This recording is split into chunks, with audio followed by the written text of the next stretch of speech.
For most people in America, capitalism symbolizes innovation, wealth, and to some extent, America itself. After all, as everyone knows, the Cold War proved that no other economic system could ever be feasible, even if our current capitalism entails massive economic inequality, widespread depression, and ecological collapse. From a Christian perspective, I've always found it so strange that the Bible has literally hundreds of verses talking about the importance of caring for the poor, yet all these teachings have been forgotten when it comes to the global church's interaction with capitalism. Then again, what is the alternative? With the collapse of the USSR, the main conflict of the past 4 decades, and in some ways past century, functionally ended. Capitalism had triumphed over communism and was now the dominant organizing force for the global economy, with no significant rivals. At this point, I should acknowledge that the West and capitalism won the Cold War for a reason. Since the Industrial Revolution, self-proclaimed capitalist countries experienced objectively better outcomes than self-proclaimed communist ones. The USSR and China both experienced widespread famine and were led by repressive governments. The USSR obviously collapsed, while China eventually caved and is converted to an even more vicious market economy than other capitalist nations. In comparison, the United States, non-Chinese Eastern Asia, and most of Europe experienced explosive growth throughout the 20th century, especially in the post-World War II era. While income and quality of life are not the same, global extreme poverty has fallen from roughly 2/3 in 1950 to under 10% today, even though the world's population increased threefold. In the same time span, literacy has increased from roughly 44% to 86%, and childhood mortality has dropped from roughly 20% to around 4%. These improvements cannot be separated from the ways in which governments and multinational corporations have created a new globalized economy that runs much more efficiently and has much wider reach than its predecessors. These are great things, and it would be dishonest to say that capitalism did not play a large role in generating these gains for billions of people. However, the shortcomings of capitalism are all around us, particularly in its inability to distribute resources fairly. People in America die of obesity, while elsewhere children die of starvation. Americans refuse vaccination, while people die of easily preventable diseases elsewhere. Additionally, as capitalism grows stronger, instead of becoming wary of it, the church has embraced it globally. The question is, why? The late theorist Mark Fisher argued that our modern age's defining ideology is capitalist realism, which he defines as the widespread sense that not only is capitalism the only viable political and economic system, but also that it is now impossible even to imagine a coherent alternative to it. Fisher's diagnosis is actually not a new one. Even John Maynard Keynes had this to say about capitalism all the way back in 1933. The decadent, international, but individualistic capitalism, in the hands of which we found ourselves after the war, is not a success. It is not intelligent, it is not beautiful, it is not just, it is not virtuous, and it doesn't deliver the goods. In short, we dislike it and we are beginning to despise it. But when we wonder what to put in its place, we are extremely perplexed. In the modern age, the elimination of capitalism's sole rival has left us just as perplexed as we were 90 years ago. I think what really impresses me the most, in a way, about our current economic system is how it can command increasing dedication despite how far removed from capitalist self-professed values it has become. The harm from this intellectual monopoly is most visible in the 2 most recent economic downturns. 10 years ago, the collapse of a banking system built on predatory mortgages cost taxpayers hundreds of billions in bailouts, while Americans lost their homes and saw the economy slide into a years-long recession. This year, Congress approved trillions, including billions literally allocated for buying junk debt to artificially prop up failing corporations while millions of Americans lost their jobs. The long-term effects are not yet clear, but considering this graph demonstrating the increasing wealth gap and the news that Jeff Bezos is now worth $200 billion, I don't think it'll be good for reversing the trend. Consider that from 1951 to 1963, the top marginal tax rate was over 90%, and that until 1980, it was at least 70%.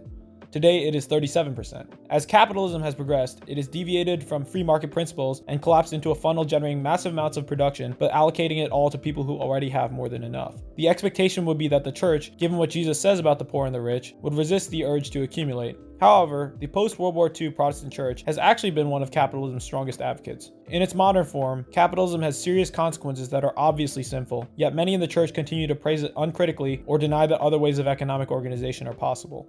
This love for wealth and material possessions is clearest in the emergence of the modern American prosperity gospel and its cousins around the globe. I do want to note, however, that I think the prosperity gospel is simply the worst symptom of Christians' diseased relationship with capitalism. The prosperity gospel is easy to denounce, but we must also face a reckoning with ourselves about the extent to which we have compromised on biblical teaching in the pursuit of wealth.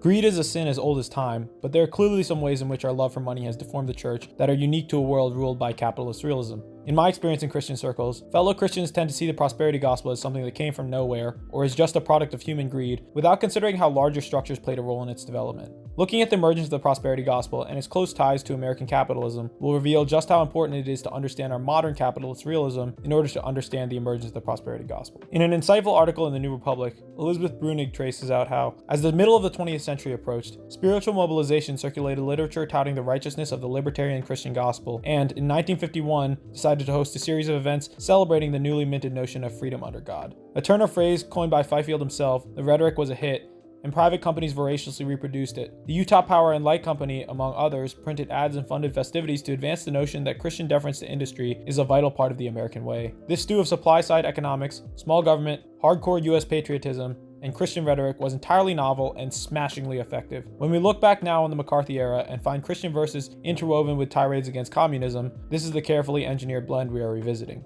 This pattern persisted with the rise of Billy Graham, whose ascent opened the way for other pastors with political aspirations like Jerry Falwell and his moral majority cohort to wax passionate about the gospel, while raking in cash from committed capitalists delighted by the arranged marriage of God and mammon. This unholy marriage between church and capital has resulted in a Christianity that is obsessed with wealth and prosperity and lacks a real understanding of what it means to be rich as a Christian and often neglects its duty to care for the poor. I believe these attitudes are summed up in a 2002 article from Doug Bandow that reflects many Christians' attitudes about the necessity of capitalism. If one wants a prosperous society, one with resources available for poor as well as rich, one with rising living standards, one with technological progress that does everything from heal the sick to clean the environment, one needs a market economy. I think this quote is wrong about what market-based economies actually do for reasons that I will expand upon later, but I am particularly interested by the idea that prosperity can only exist in a market-driven economy. To the extent that we have any laws or regulations on markets whatsoever, we clearly do not live in a perfectly market-driven economy. Taxes and welfare also clearly have economic effects and are not capitalist policies. Nevertheless, many Christians believe that our only alternative is a centrally planned communist regime. The following quote demonstrates why capitalist realism is particularly useful for understanding the modern Christian economic mindset. Nevertheless, the global triumph of capitalism, and it has been a global triumph of staggering proportions, fails to fully satisfy the human spirit. If recent events demonstrate that socialism and other forms of statism do not work in practice, many idealists, especially religious activists, still believe that capitalism is immoral in theory. The criticism has long been ecumenical. Catholic liberation theologians dressed Marxist class analysis in religious clothing, while left-wing evangelicals equated markets and materialism. Mainline Protestants often practiced a form of social gospel. I think that the subtleties of this quote really get at the heart of why our current mindset is ungodly and especially dangerous. Bandow acknowledges that capitalism is spiritually impoverished and even says at the end of the article that capitalism isn't Christian. Nevertheless, he discredits capitalism's critics as not actually being motivated by God, as if Catholics who criticize capitalism's excesses are really closet Marxists, or left-wing evangelicals are wrong to highlight the dehumanizing ways in which markets commodify everything. The quote-unquote Marxist labeling in particular is one that I constantly see used to attack Christians who have any sort of interest in social justice. Consider this example from the conservative Washington Times. I should note at this point that despite the name of the channel, I do not consider myself to be a Marxist. The name instead is a playful jab at Jordan Peterson, who likes to conflate identity politics and Marxism while complaining about cultural Marxism in academia, though when pressed to name even a single cultural Marxist professor by Slavoj Žižek, he could not do so. The way that our modern capitalist realism perpetuates itself is by opening itself up to critique and acknowledging it, but constantly asserting that no other option exists besides totalitarianism and poverty. A quick Google search for the phrase, "capitalism is the worst economic system except for all the others," will turn up millions of results, when in reality, the 20th century was just a competition between two of the literally infinite possible economic configurations. The Bible doesn't commit us to any particular way of structuring our economy or society, so as long as we commit ourselves to caring for the poor and rejecting material wealth, but many Christians have wedded themselves to capitalism, despite how badly it currently fails at both of those objectives. We will now look at what a church that has rejected the Bible and embraced the gospel of greed looks like.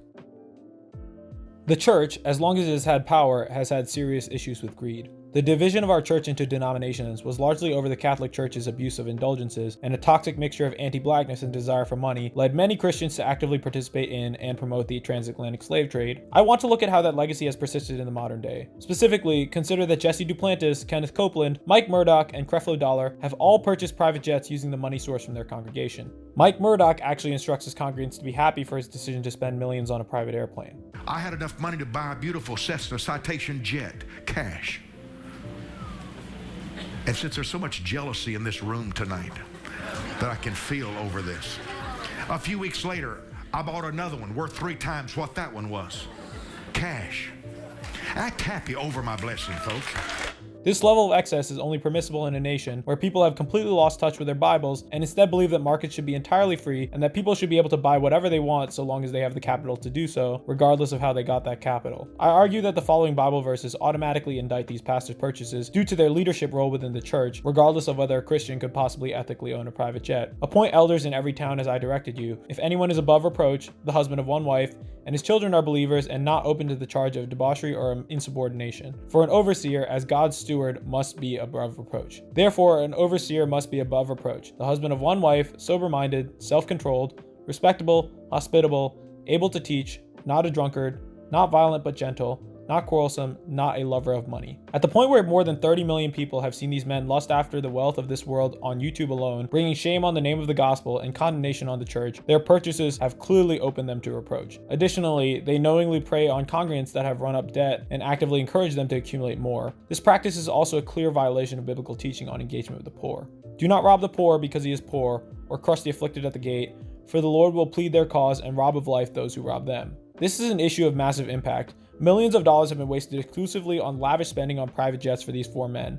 I do not even have time to go into the excesses that go into pastors' homes, personal luxuries, or vacations, or the irreparable damage that is done to genuine efforts to spread the gospel due to this unbounded greed. I also want to bring us back, however, to the centrality of capitalist realism in this particular sort of greed. Only a system that operates on the logic that markets should be as deregulated as possible and that individuals should be able to spend however much they want on whatever they want while accumulating however much they can could result in this sort of excess. I agree that we can't make everybody equal, and also that wealth equality as a goal in and of itself is useless. I also think it should be glaringly obvious that any system where a pastor can buy 4 private jets while we have hundreds of thousands of homeless, underfunded schools, and decreasing economic mobility is clearly ungodly. As long as capitalist realism persists, these excesses are not an anomaly, they will remain the norm. Consider another heretical practice in the modern church, seed faith. This perversion of God's word originates with Oral Roberts, and I think the main thinking is pretty clearly summarized in this passage from the description of the miracle of seed faith. When I had no earthly source or person to turn to, when I was alone with nothing but big problems and challenges facing me, these principles showed me God is my source. They showed me how to use my giving as a seed I was planting, and to expect God to multiply it even if it took a miracle. Here we see the basic outline of this ideology. God operates as a massive magic Ponzi scheme, where if you give God some quantity of money, then God will return it to you multiplied by some unspecified amount. Consider these pastors talking specifically about the importance of the size of donation. The size of your seed will determine the size of your harvest. I don't understand why, but there's something happens at a level where people step into faith and give $1,000 that don't happen at other levels. You're going to have a breakthrough through this $273 seed. Notice how none of them cite a Bible verse. They actually can't, because if you look at the Bible, Jesus said the quantity of a monetary gift does not matter. The sacrifice and intention behind it are what count, and never guarantees any sort of multiplicative effect in terms of the monetary return. The Bible promises to multiply gifts given to God based on their size, but in context, these verses clearly are not talking about money. In fact, Christians are told that they should expect hardship and oppression in this life. This plea for cash from Mike Murdoch is particularly heretical because he tempts others into self-destructive patterns of sin. I have a feeling that somebody that wants a credit card debt wiped out, that if you'll use your faith as you sow the 1,000 on a credit card, as you use your faith, God's going to wipe out your credit card indebtedness. Consider these verses. One who oppresses the poor to increase his wealth, and one who gives to the rich, both come to poverty. Do not be one who shakes hands in pledge or puts up security for debts if you lack the means to pay. Your very bed will be snatched from under you.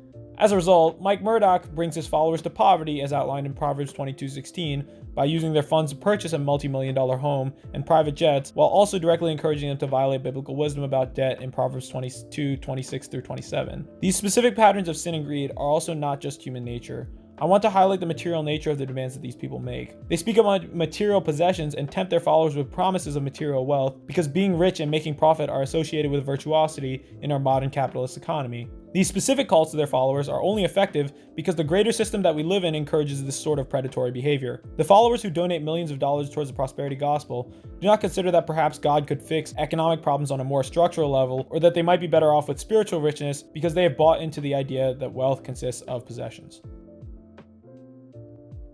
I want to open this conclusion by saying that I do not have all the answers to what our next economic system should look like. What I do know is that our current system is so riddled with inequality, poverty, and materialism that any serious attempt to fix these flaws will necessarily mean that the system changes at some fundamental level. I also want to make the case that our current capitalism's marginal future returns have already diminished to zero or maybe negative. Consider that all the gains that I talked about in the previous century literally cannot happen again.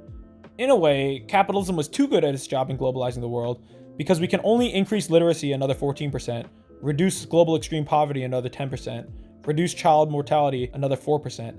Large gains have already been made. Meanwhile, American life expectancy has begun to decrease in recent years, driven by increases in drug overdoses and suicides. We have experienced two massive economic drawbacks in the last decade at the expense of the 99%. These do not sound like the signs of another century of explosive growth, even in capitalism's greatest success story. Capitalism is designed to maximize capital, not happiness. At the point where this makes the difference between starving and not starving, then capital and happiness will be correlated, but this relationship breaks down when it's the difference between an Audi and a Ferrari. In sharp contrast to this, I want to consider what Christians are called to because it definitely is not running up our money score as high as we can. Jesus explicitly instructs us to give to the poor and to do so until it really costs us. Christians must not only reject additional luxury, but also go as far as eliminating possessions for the sake of the poor in order to comply with Jesus' command for our lives. This is not to say we cannot live comfortably.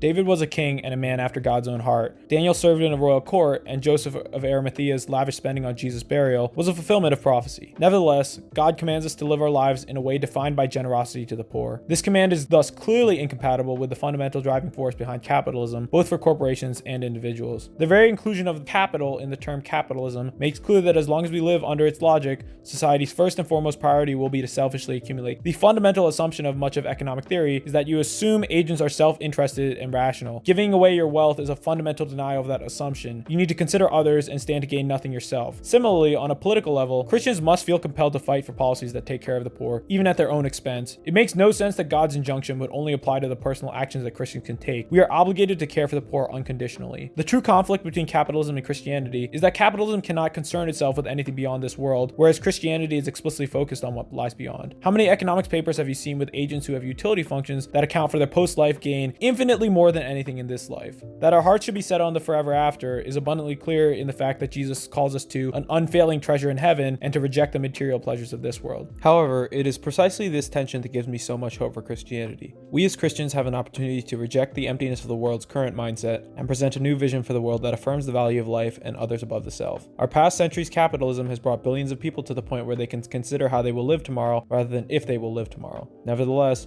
today's capitalism cannot provide an answer for the questions of how, beyond telling them that they must accumulate more. I hope that this video and other resources like it can help start conversations outlining a detailed and Christ-centered vision for our next century, built on unconditional self-sacrifice for the good of others. As always, thanks be to my Lord and Savior Jesus Christ, whose sacrifice brought the world atonement for sin and eternal life. God bless.